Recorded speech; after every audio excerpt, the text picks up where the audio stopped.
सीता के स्वयंवर के लिए भगवान श्री राम अपने अनुज लक्ष्मण तथा गुरु विश्वामित्र के साथ जनकपुरी में पहुंचे हैं।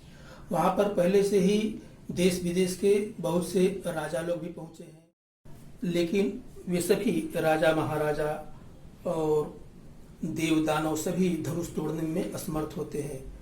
इसके बाद अंत में प्रभु श्री रामचंद्र जी वहां पर मंच पर पहुंचते हैं।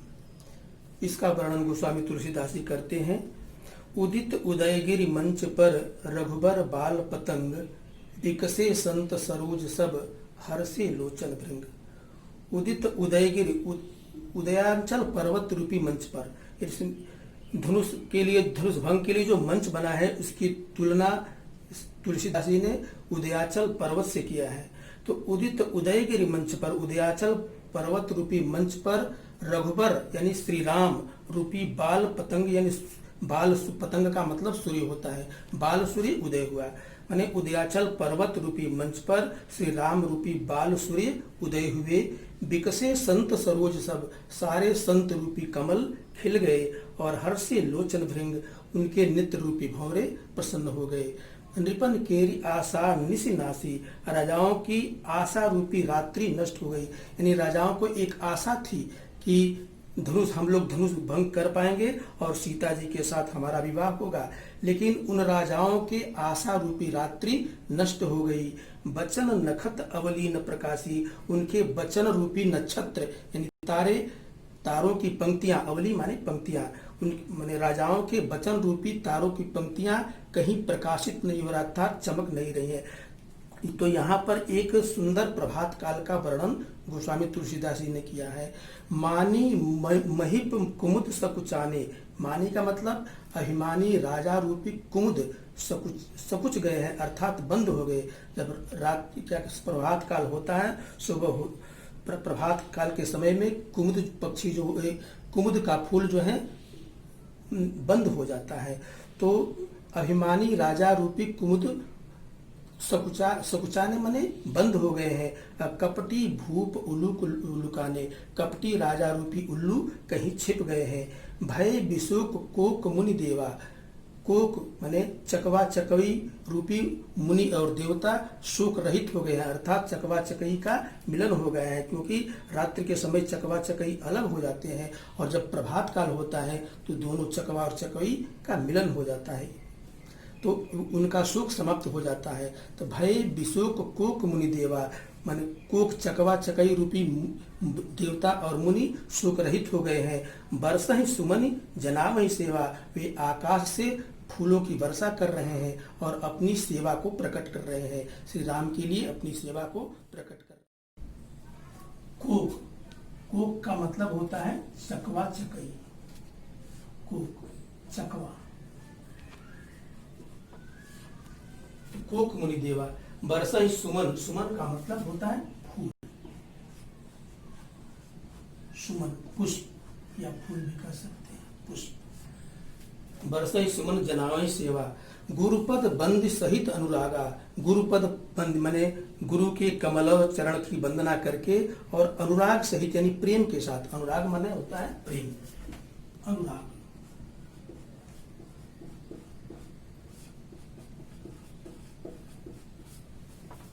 सहित अनुरागा माने अनुराग के साथ श्री राम मुनिन सन आयुष मांगा, श्री राम ने मुनियों से धनुष को तोड़ने की आज्ञा मांगी।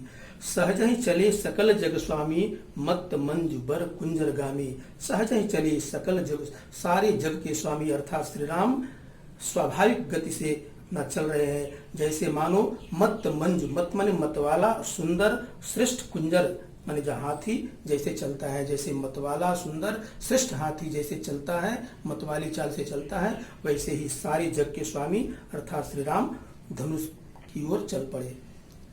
चलत राम सब पुर नर नारी, पुलक पूरी तन भय सुखारे, चलत राम माने श्री राम के धनुष की ओर चलते ही सारे नगर के नर नारी, पुरी यानी जो जनकपुरी है वहां के नर नारी पुलकित हो गए, उनके रोए रोमांचित हो गए और वे बहुत ही सुखी हुए, उन सब ने बहुत आनंद का अनुभव किया।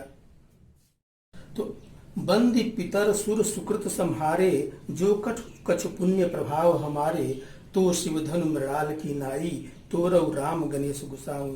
तो अयोध्या के सारे नर नारी अपने पितरों की वंदना करते हैं, देवताओं की वंदना करते हैं और अपने अच्छे कर्मों को याद करते हैं और कहते हैं कि अगर हमने इस संसार में जो कुछ भी हमने पुण्य किया है उस पुण्य का अगर प्रभाव है तो श्री राम इस धनुष को कहते हैं कि हे गणेश गोसाई, हे श्री गणेश जी, इस श्री राम इस धनुष को मृणाल यानी कमल की नाल की तरह इसको तोड़ दें, अगर हमारा कोई भी थोड़ा सा भी पुण्य का प्रभाव हो तो पहले इस पंक्तियों का संदर्भ देखेंगे। संदर्भ प्रस्तुत काव्य पंक्तियां हमारी पाठ्य पुस्तक हिंदी के काव्य खंड के धनुष भंग शीर्षक कविता से अवतरित है।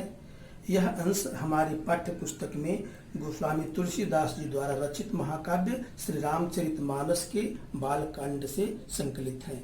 व्याख्या हमने वीडियो में बता दी है। व्याख्या के बाद अब इसका काव्यगत सौंदर्य देख लेंगे। काव्यगत सौंदर्य में श्री राम को सूर्य के रूप में मंच पर उपस्थित कर कवि ने प्रातः काल का मनोहारी सुंदर चित्रण किया है। और दूसरा है इसमें धनुष भंग से पहले गुरुओं और मुनियों से आज्ञा लेने के उदाहरण के द्वारा श्री राम की विनयशीलता को भी प्रकट किया गया है। राम कितने विनम्र है, विनयशील है, वास्तव में है तो समर्थ है, धनुष को तोड़ने में समर्थ है, फिर भी वह गुरु से और मुनियों से आज्ञा ले रहे हैं। अभी दूसरी बात है इसकी भाषा। भाषा अवधि भाषा है और ब्रज भाषा का, अवधि और ब्रज भाषा दोनों भाषा का इनके काव्य में पुट है। शैली है प्रबंध शैली, दो प्रकार की शैलियां होती हैं, प्रबंध और मुक्तक। तो इस यहाँ पर जो शैली है रामचरितमानस जो महाकाव्य है वो प्रबंध शैली में लिखा हुआ है, तो शैली है प्रबंध शैली। रस है श्रृंगार, श्रृंगार रस यानी नायक और नायिका के प्रेम का वर्णन यहाँ पर है, रस श्रृंगार है। छंद है, छंद ऊपर जो है दोहा है, जैसे उदित उदयगिरि मंच पर रघुबर पाल पतंग, विकसे संत सरोज सब हर्षी लोचन भृंग। तो ये जो पंक्तियां हैं ये दोहा है। इसके बाद में नृपन केरी आसानी से नासी, बचन नखट अवलीन प्रकाशी, मानी महिप कुमुद समुख चाहने, कपटी भूप उलूक लुकाने से लेकर के आगे तक तो शिव धनु मृणाल की नाई, तोरहु राम गणेश गुसाई, यहाँ तक जो है चौपाई छंद है। यह है छंद, दोहा और चौपाई दोनों है। पहले दोहा फिर चौपाई। अलंकार में रूपक और उपमा अलंकार है। गुण प्रसाद, प्रसाद का मतलब आनंद देने वाला गुण, गुण प्रसाद गुण है। शब्द शक्ति, अभिधा और लक्षणा है। तो राम ही प्रेम समेत लखी, सखिन समीप बुलाई, सीता मातु स्नेह बस, बचन कहीं बिलखाई।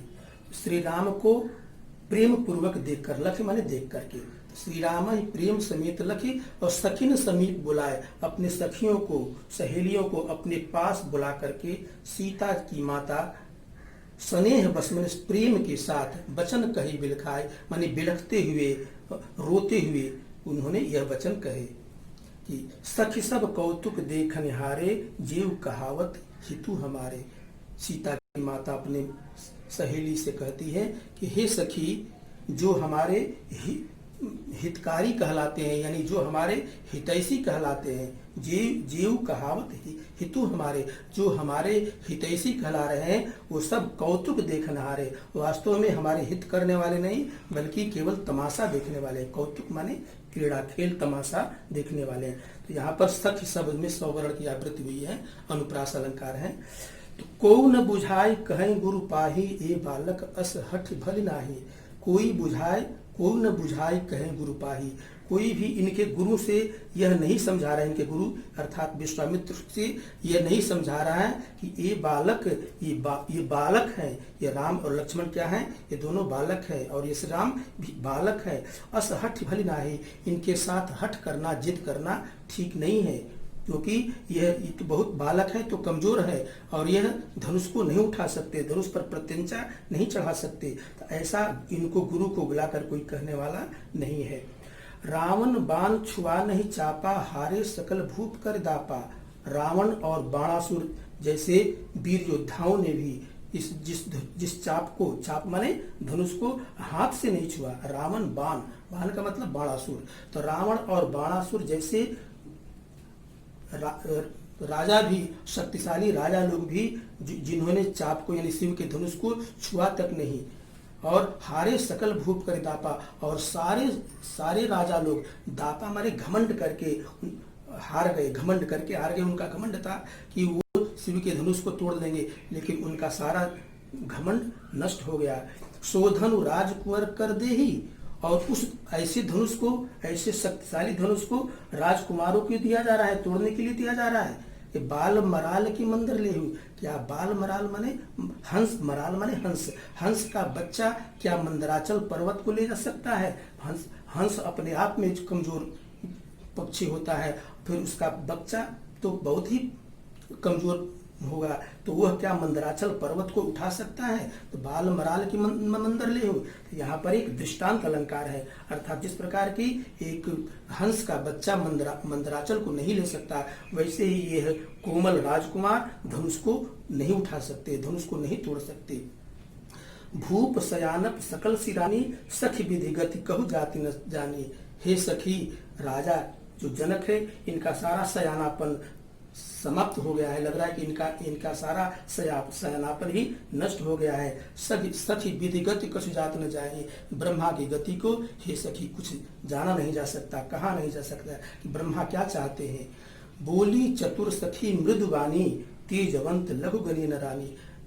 अपनी सखी की बात सुन करके, सीता की माता की बात सुन करके उनकी सखी मृदुवानी यानी मीठे वचन में बोलती है कि हे रानी, तेजवंत लघु गणी नरानी, जो तेजस्वी होते हैं उनको छोटा नहीं गिना जाता है, उनके शरीर की माने उनका शरीर छोटा है यह नहीं गिना जाता है। माने तेजस्वी व्यक्ति के शरीर को नहीं देखा जाता है कि यह छोटा है या बड़ा है।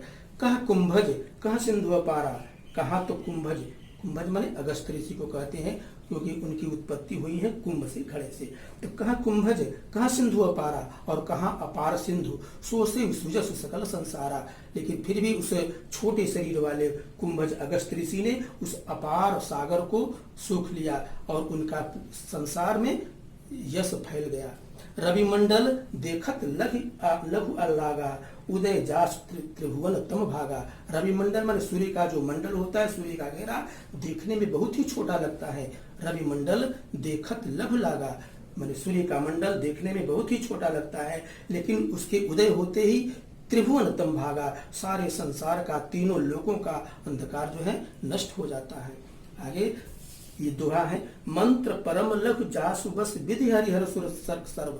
मंत्र जो होता है बहुत ही छोटा होता है, लेकिन उस छोटे मंत्र के बस में विधि माने ब्रह्मा, हरि माने विष्णु, और हर माने शंकर आदि देवता भी उसके बसीभूत होते हैं, उसके बस में होते हैं।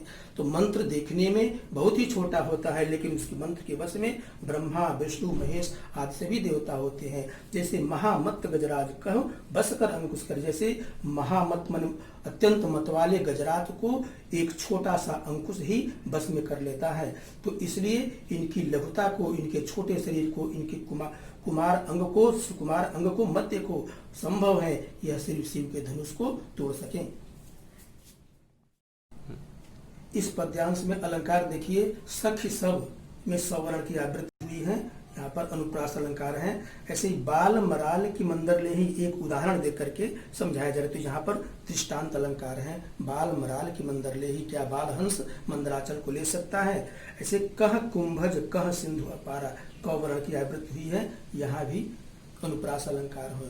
सो से सुजो सकल संसारा, यहाँ भी सवर्ण की आवृत्ति हुई है, यहाँ अनुप्रास अलंकार है।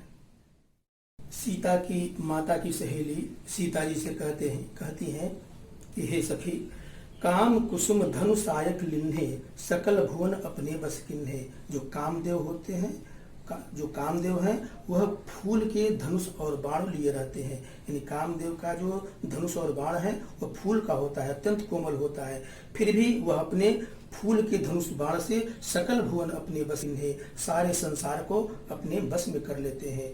तो देवी तजिय संशय अस जानी, भंजब धनुष राम सुन रानी।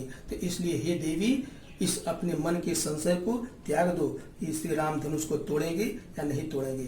नहीं तोड़ने का जो संशय है इसे त्याग दो। भंजब धनुष राम सुन रानी, हे रानी सुनो, श्री राम धनुष को अवश्य तोड़ेंगे। भंजब माने तोड़ेंगे। सखी बचन सुनी भय प्रतीति, मिटा विषाद बढ़ी अति प्रीति। अपनी सखी के वचन सुन करके माता सीता की माता के मन में कुछ प्रतीत माने प्रतीत विश्वास होता है। प्रतीति, प्रतीत का मतलब होता है प्रतीत विश्वास, प्रतीति।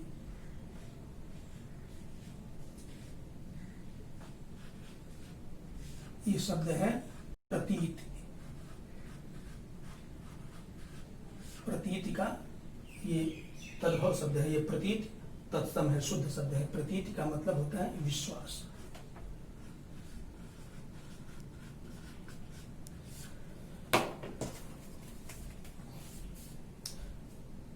सखी वचन सुनी भय प्रतीति, सखी के वचन सुनकर के सीता की माता के हृदय में कुछ विश्वास उत्पन्न होता है। और मिटा विषाद, विषाद माने दुख, जो उनके अंदर दुख था वह समाप्त हो जाता है। बढ़ी अति प्रीति, और उनके हृदय में प्रेम का संचार होता है। तब राम ही बिलोक वैदेही, सभय हृदय बिनवत जयते ही। तब वैदेही यानी जानकी श्री राम को देख करके सभय माने डर के साथ अपने हृदय में जिस किसी देवी देवता को मनाती है, मनावन करती है। मन ही मन मनाव अकुलानी, हो प्रसन्न महेश भवानी। वह मन ही मन अकुलाकर व्याकुल होकर के कहती हैं कि हे सीता जी कहती हैं कि हे महेश, हे भगवान शिव, हे भवानी पार्वती, आप सभी प्रसन्न हो जाए। करहु सफल आपन सेवकाई, करिहित हरहु चाप गरुआई। आप लोगों की जीवन भर मैंने बहुत सेवा की है, उस सेवकाई मैंने सेवा को आप लोग सफल बना दीजिए। करहित, और हमारे भलाई करते हुए, चाप मैंने धनुष की जो गरुआई है, गरुता है, भारीपन है, उसको समाप्त कर दीजिए। मैंने धनुष के भारीपन को आप हे महेश यानी भगवान शंकर और भवानी इसको समाप्त कर दीजिए। गणनायक वरदायक देवा, आज लगे किन्हीं तुम सेवा। हे गणनायक वरदायक, गणनायक गणों के नायक, वरदायक वरदान को देने वाले श्री गणेश जी, मैंने आज तक आपकी बहुत ही सेवा की है। आज लगे किन्हीं तुम सेवा, तुम्हारी आज तक मैंने आप लोगों की बहुत ही सेवा की है। बार बार विनती सुन मोरी, इसलिए मैं बार बार आग्रह करती हूँ, प्रार्थना करती हूँ, आप हमारी विनती को सुने।